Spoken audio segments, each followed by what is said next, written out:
Salut à tous, c'est notre toute dernière semaine de tour du monde, notre toute dernière semaine en Mongolie et on va enfin aller voir le paysage le plus emblématique du pays, la steppe. Évidemment pour cette dernière semaine on part pour une aventure un peu particulière, on part en vélo. On va faire normalement 5 jours de vélo à travers le centre de la Mongolie en partant de Tsetserleg pour rejoindre Karakorum, l'ancienne capitale.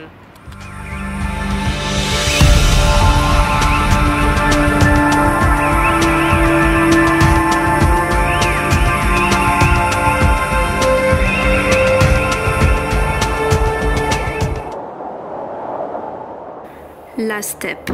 Depuis longtemps, ces paysages infinis nous faisaient rêver, à tel point que nous avions prévu de commencer ici notre tour du monde.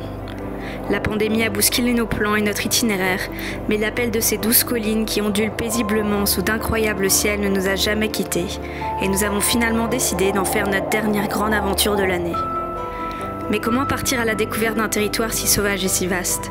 Comment aller à la rencontre des nomades qui l'habitent quand aucun bus, aucune route ne mène à eux? Nous avons choisi de partir à VTT et avons ainsi parcouru 250 km à travers ce paysage démesuré. Ça y est, c'est le matin du grand départ, on a chargé les vélos déjà, ils sont prêts, ils nous attendent dans la cour, on a réglé tous les papiers pour la location. Donc maintenant, il n'y a plus qu'à.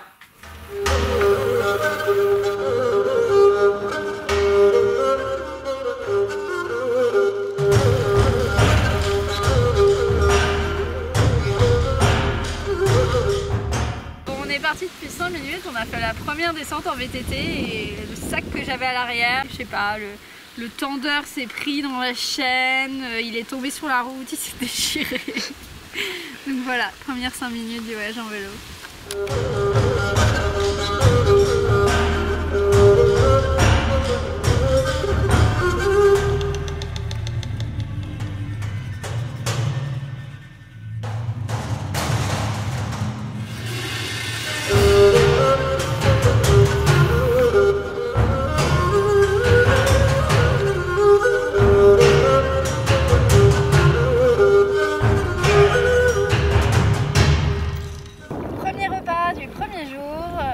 Traverser la rivière donc, en vélo, donc c'est un peu mouillé les chaussures, donc on en profite pour qu'elles sèchent.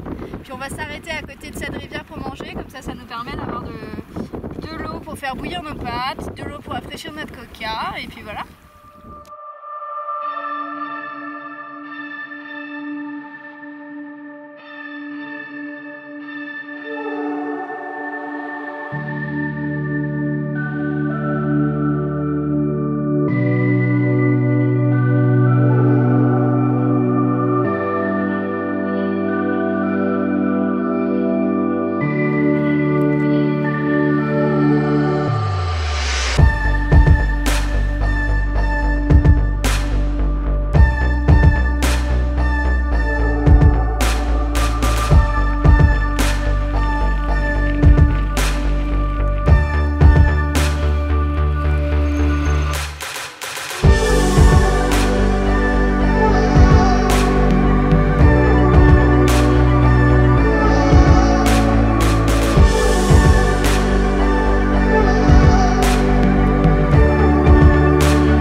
Bienvenue en Mongolie où on est obligé de faire un détour pour éviter un troupeau de yaks qui refuse de se bouger pour nous laisser passer sur le chemin.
Deuxième journée de vélo, donc un peu difficile pour moi. On devait finir de l'autre côté de cette montée, mais moi je suis trop fatiguée. Donc du coup, bon, un peu parce qu'on se faisait courser par un yak, on s'est réfugié ici. Et c'est trop sympa, c'est des familles avec des enfants. On leur a demandé si on pouvait passer la nuit ici. Ils ont dit oui, et hospitalité mongole, ils nous ont apporté du thé, des gâteaux, du beurre puré. Là, Seb a 2 petits assistants derrière lui.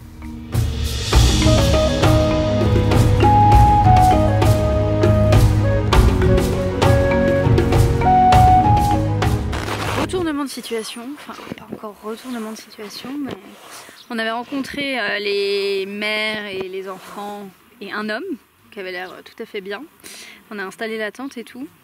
Et maintenant qu'on a installé la tente, il y a 2 nouveaux hommes qui sont arrivés et ils sont complètement bourrés, ils ont voulu nous faire des câlins, ils puent l'alcool. Il faut savoir que c'est un gros problème en Mongolie et le principal danger comme ça quand tu dors en tente, c'est de faire attention aux mecs bourrés puisqu'ils peuvent être bourrés, essayer de te prendre tes affaires.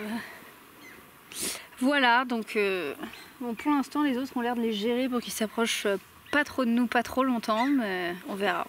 Je pense qu'on fermera quand même la tente cette nuit.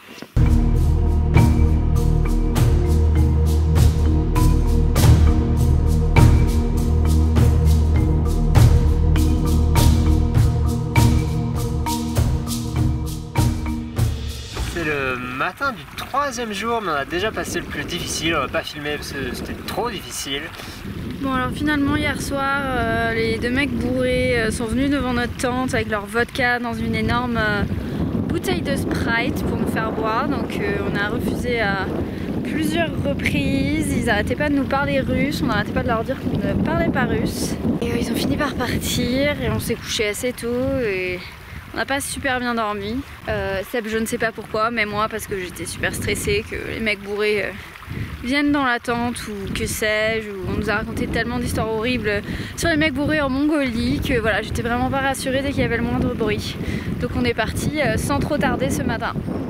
On commençait par 5 km de montée hyper raide dans les cailloux. Donc inutile de vous dire qu'on a mis 2 heures. Et là on est content parce qu'on vient de tomber sur un ruisseau, donc on peut enfin récupérer de l'eau parce qu'en plus on arrivait un peu à court.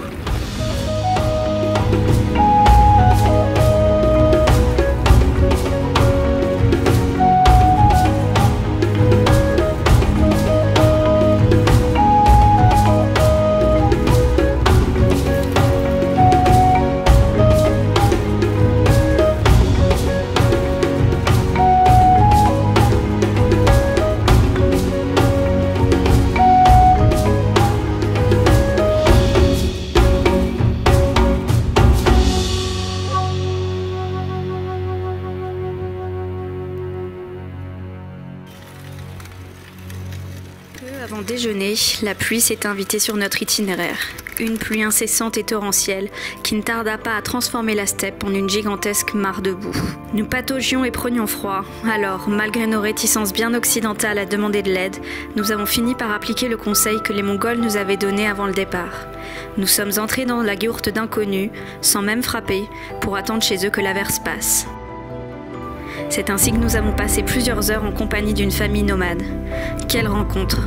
Malgré la barrière de la langue et le bruit incessant de la pluie sur la yourte, nous y avons passé un très bon moment, à l'aide de gestes, de photos et des quelques notions d'anglais que la plus jeune d'entre eux avait acquis à l'école. Nous leur avons parlé de nos voyages, ils nous ont parlé de leur mode de vie nomade, et nous avons finalement préparé un repas ensemble.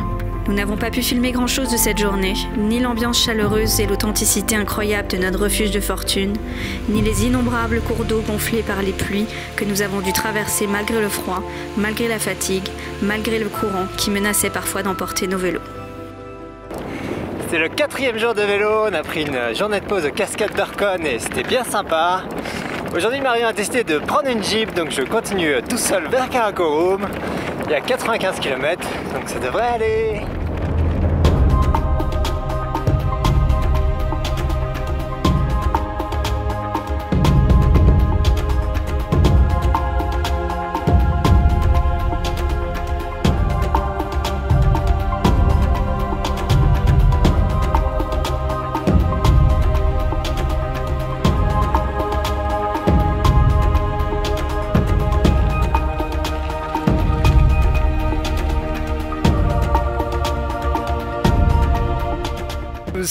pas sans doute tout à fait banal depuis votre salon français, mais il y a un pont. Il y a un pont au-dessus de la rivière, j'ai jamais été aussi heureux. Ça fait 3 jours qu'on traverse cette rivière et qu'on la retraverse. On n'a jamais eu un seul pont. Et là enfin, un pont.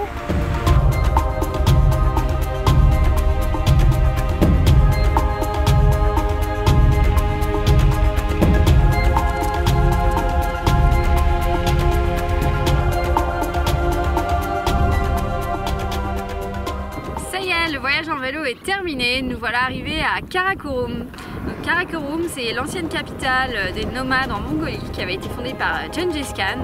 Bon, forcément, vu que c'était la capitale des nomades qui installaient tous des milliers d'yurts ici, il reste pas grand chose en termes de vestiges, mais bon, on a quand même 1 ou 2 tortues en pierre et un monastère qui a été construit un peu bien plus tard.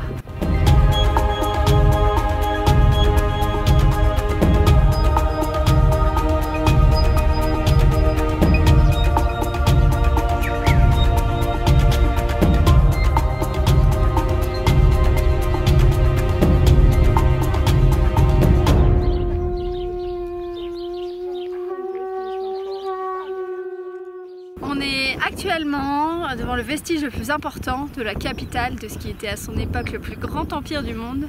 Cette tortue en pierre, elle avait un genre de pilier sur le dessus de sa carapace et elle était à l'entrée de la capitale de Karakorum.